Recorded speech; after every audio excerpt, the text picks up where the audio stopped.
Hello everybody, welcome back for another video. Hope you're all doing well and that you're all having a great day. As always, leaving a like, leaving a comment, or subscribing. All of these things do help out the channel immensely. Welcome back to another News I Missed, where I go over news I missed. And without further ado, let's jump right into it. The Ethereum network is expected to undergo a scheduled network upgrade at block 15 million or so, or around Wednesday, the 29th of June. This date is speculative, owing to block size, and could arrive sooner or later. Absolutely love that. The prices could go up or they could go down. The Gray Glacier network upgrade changes the parameters of the difficulty bomb, or which was known before as the Ice Age, pushing it back by 700,000 blocks, or roughly 100 days. The difficulty bomb has been pushed back in 5 different network upgrades, because this was first proposed in 2017. The upgrades were Byzantium, Constantinople, Muir Glacier, London, and the most recent Arrow Glacier network upgrade. Aside from that, Gray Glacier introduces no additional changes. The Ethereum developer, Tim Biko, is optimistic that the Gray Glacier upgrade could be the final delay for the Ice Age, and there's the tweet for it right there. The difficulty bomb only impacts the Ethereum mainnet now that Ropsten has switched to proof of stake. Gray Glacier may not be deployed on any testnet as a result of this. According to Ethereum engineer Tim Biko, that's an I, that's not an L, right? No, it's Biko. Biko. The Gray Glacier was chosen because it literally merges into another glacier. Absolutely fantastic. We went over this a couple of months ago, I believe, or so at this point.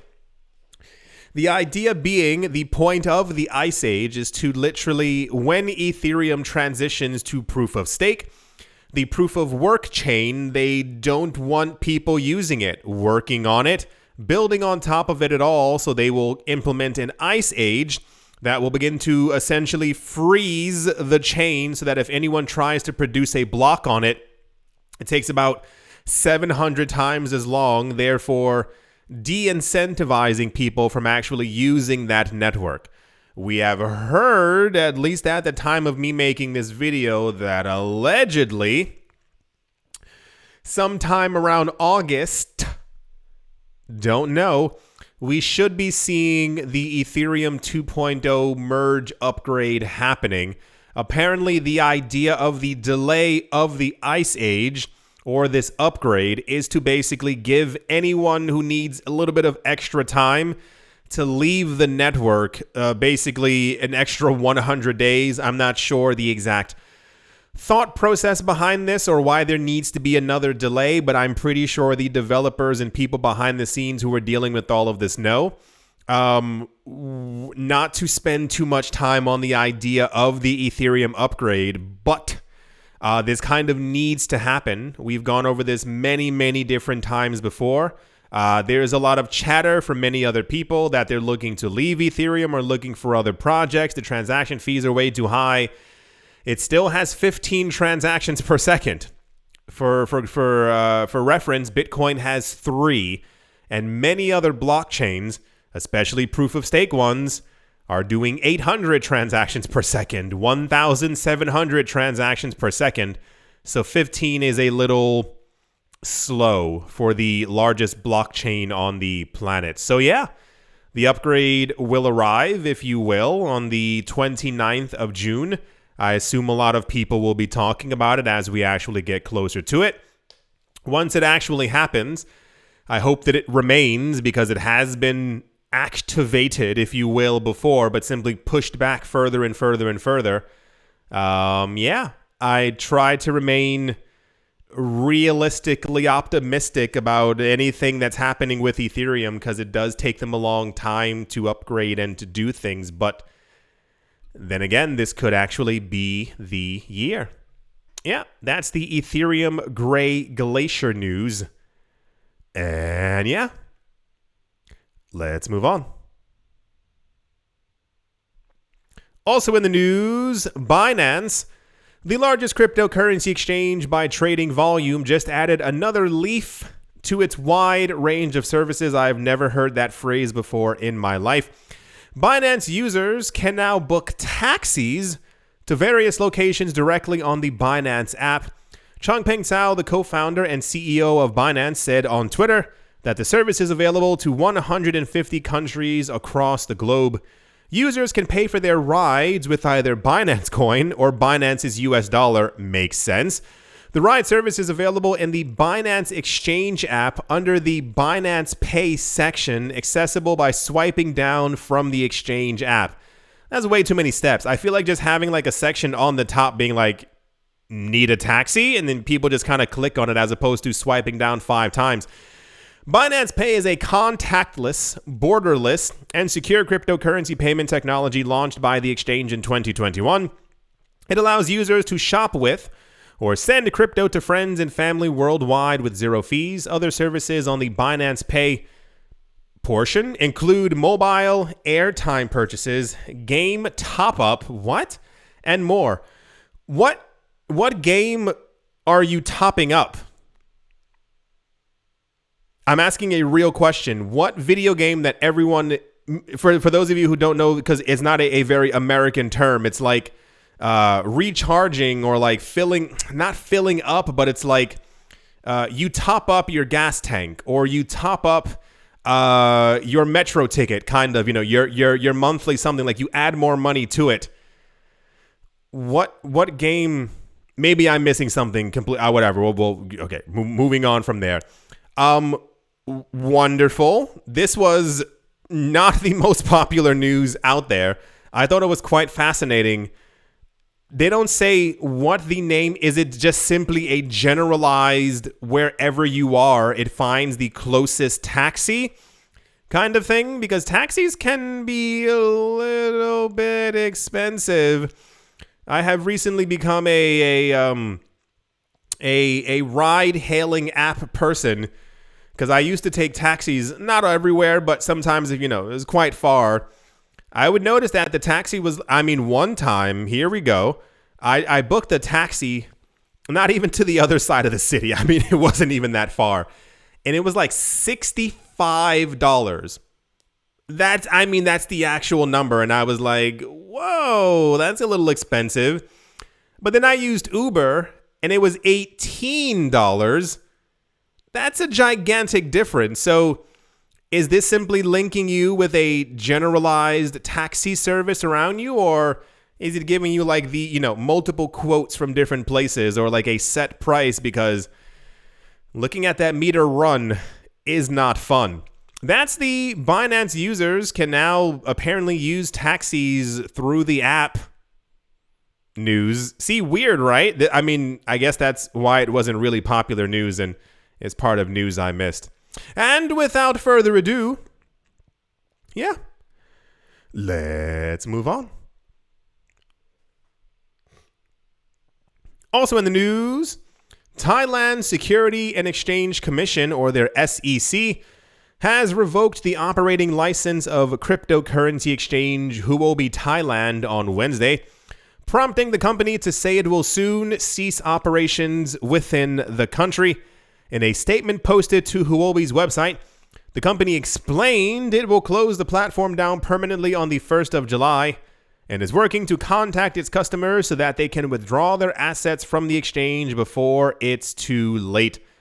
According to data from CoinMarketCap, Huobi Global is a top 10 exchange conducting $2.3 billion in trading volume over the past 24 hours. Look at them. Good for them.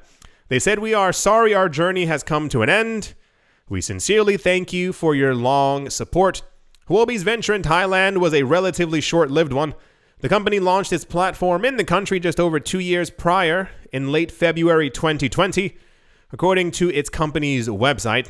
And its services have been suspended since early September of last year following a ruling from the Thai SEC. I wonder exactly what that ruling was or exactly what's going on. You may have noticed a lot of countries. Here's the reality of the situation.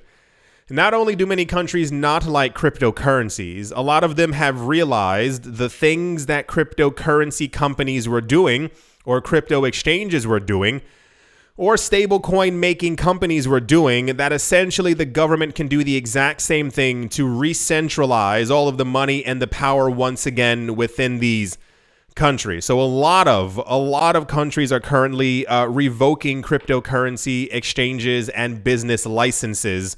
I don't think it's because of actual regulations myself. I think it has a lot to do with these countries are realizing crypto is going to be around probably at least for the next 50 or 60 years.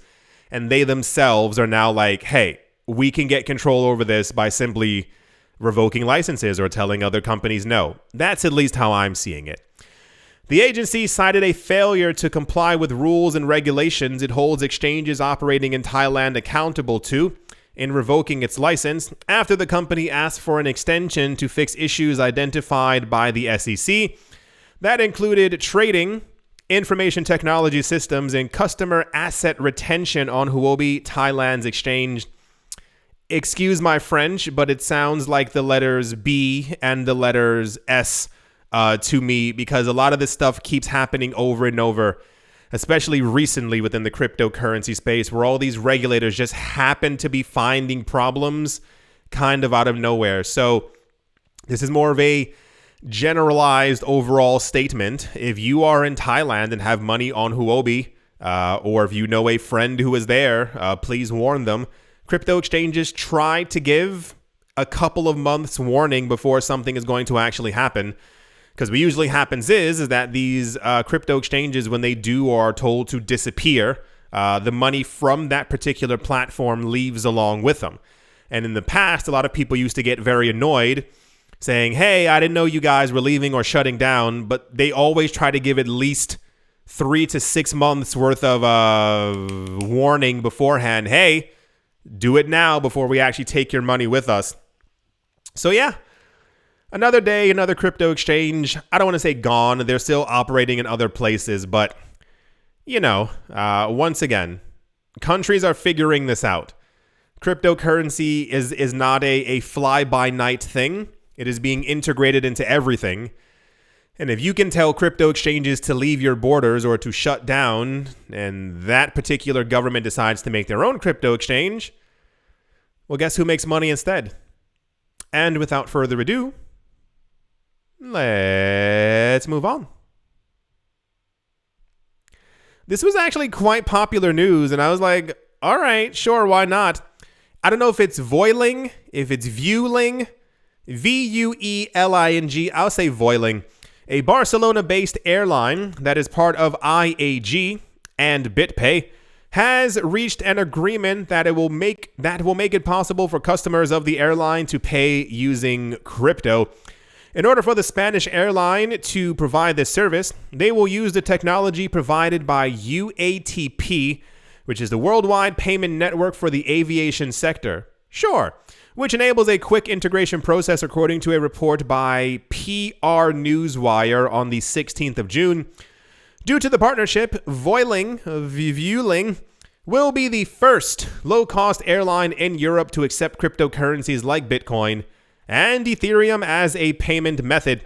Starting in the year 2020, seeing the year 2023 looks scientific. It looks sci-fi. It doesn't even look like it's actually real.